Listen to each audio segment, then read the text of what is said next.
Kristen, silakan naik ke atas. Kasih saya alasan yang tepat.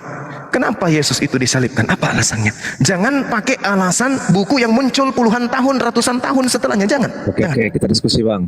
Oke, udah Ya. cukup. Ya, silakan. Oke, apa mau kita bahas? Masih masalah itu juga masih mau dibahas? Ya, silakan. Oke, apa tadi pertanyaan Bang Zuma? Coba ulangi Bang. Apa yang menyebabkan Yesus itu terkutuk? Oke, makasih ya Bang ya. Ya. Kita udah berulang-ulang kali bahas ini. Jadi gini, Yesus itu sudah diutus dan telah diutus oleh Tuhan Sang Maha Pencipta untuk membimbing dan menyelamatkan umat manusia, yaitu bangsa Israel pada zaman itu yang sudah jauh dari kata taat kepada Sang Pencipta. Iya, Matius 23, betul. Arti kata lain, mereka sudah tidak kenal dengan Sang Pencipta lagi. Jadi gini, Iya. sebenarnya Yesus ini bukan orang terkutuk. Kenapa saya bilang begitu? Bagus. Kenapa saya bilang begitu? Bagus. Dengar dulu Bang. Iya. Kenapa saya bilang begitu? Tidak mungkin seorang yang terkutuk akan diutus oleh Sang Maha Pencipta. Itu yang poin pertama. Oke. Poin kedua, kenapa dikatakan di situ Yesus adalah orang yang terkutuk? Terkutuk bagi hikmat manusia, bukan bagi hikmat Sang Pencipta. Yesus dikatakan terkutuk oleh tentara Romawi karena Yesus mengatakan bahwa dia adalah utusan dan anak dari Allah Sang Maha Pencipta langit dan bumi. Jadi mereka menganggap itu hal yang tidak benar, tidak mungkin. Yesus ini terkutuk atau tidak sih sebenarnya? Ya, gimana terkutuk? Gimana kita bisa bilang dia terkutuk? Dia aja diutus oleh Sang Pencipta. Berarti dia tidak terkutuk, Yesus ini? Yesus bukan manusia terkutuk, Bang. Yang mengutuk, Berarti bukan dia yang disalib. Yang mengatakan dia, yang mengutuk dia itu adalah manusia, bukan Tuhan. Abang jangan salah persepsi. Bukan. Ada nggak ayatnya mengatakan? Ada nggak ayatnya yang mengatakan Allah Bapa sendiri mengatakan, Sang Pencipta sendiri mengatakan bahwa Yesus adalah orang yang terkutuk? Tidak, justru karena itu saya berjuang untuk menyadarkan teman-teman Kristen bahwa yang disalib itu bukan Yesus. Nah, abang bisa bilang yang bukan disalib itu Yesus itu dari mana sumbernya? Loh, kan Yesus bukan orang terkutuk. Memang Yesus bukan orang terkutuk.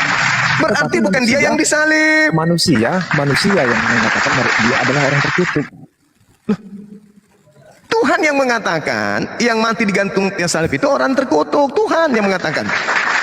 Di mana ayatnya? Coba. Ulangan 21 nomor 22 sampai 23. Coba saya lihat ya bentar ya. Silakan. Pakai kaca pembesar kalau nggak sanggup membaca lagi malam-malam. Mata masih bisa. Kalau matanya sudah buram, pakai ini. Belum Bang, belum. Ulangan berapa tadi?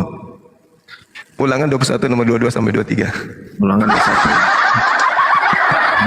Sorry ya, bercanda ya, ngantuk saya soalnya. WiFi-nya orang yang dipakai. Berbuat dosa yang sepadan dengan hukuman mati, lalu ia dihukum mati, kemudian kau gantung dia pada sebuah tiang. Maka janganlah mayatnya dibiarkan semalam-malaman pada tiang itu, tetapi haruslah engkau menguburkan dia pada hari itu juga. Sebab seorang yang digantung terkutuk oleh Allah, ya.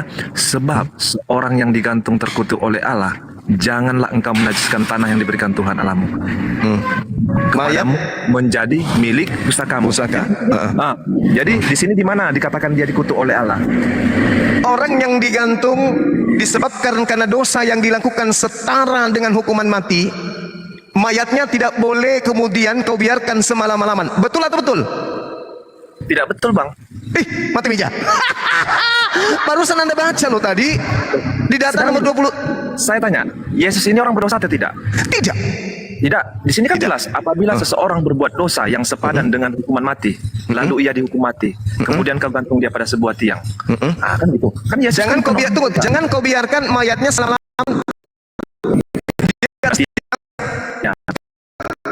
Ya. Oke. Ya. Pertanyaan saya, apakah mayat pada saat itu diturunkan segera sebelum Sabat? Dia dong. Dia dong. Berarti pola yang dipakai adalah hukum gantung terhadap orang yang setara dengan hukuman mati. Betul atau tidak? Ya, hukuman mati lah namanya itu. Ya, betul. Nah, apakah itu Yesus? Yesus. Berarti dia orang terkutuk yang setara dengan dosanya hukuman mati dong. Yang terkutuk kan bukan Allah. Bukan Allah.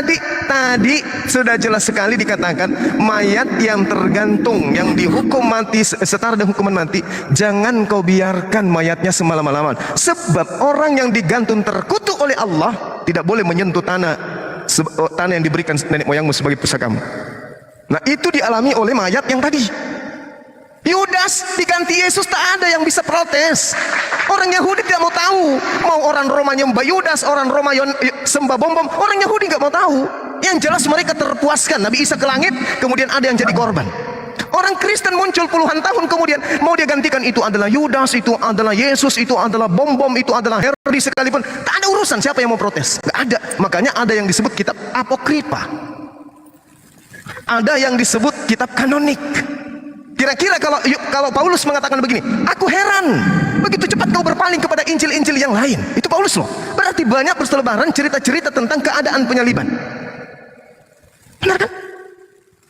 Tak ada yang bisa. Misalnya nih, ada penulis, misalnya saya hadir, misalnya saya hadir pada saat itu. Saya menuliskan, Yesus mati di atas tiang salib untuk menebus dosa-dosa kita. Kira-kira yang protes saya menuliskan Yesus siapa? Siapa yang mau protes kira-kira? Imam kepala? Apa urusan? Mahkamah apa urusan? Nggak ada. Saya udah paham. Oke, Saya udah paham maksud.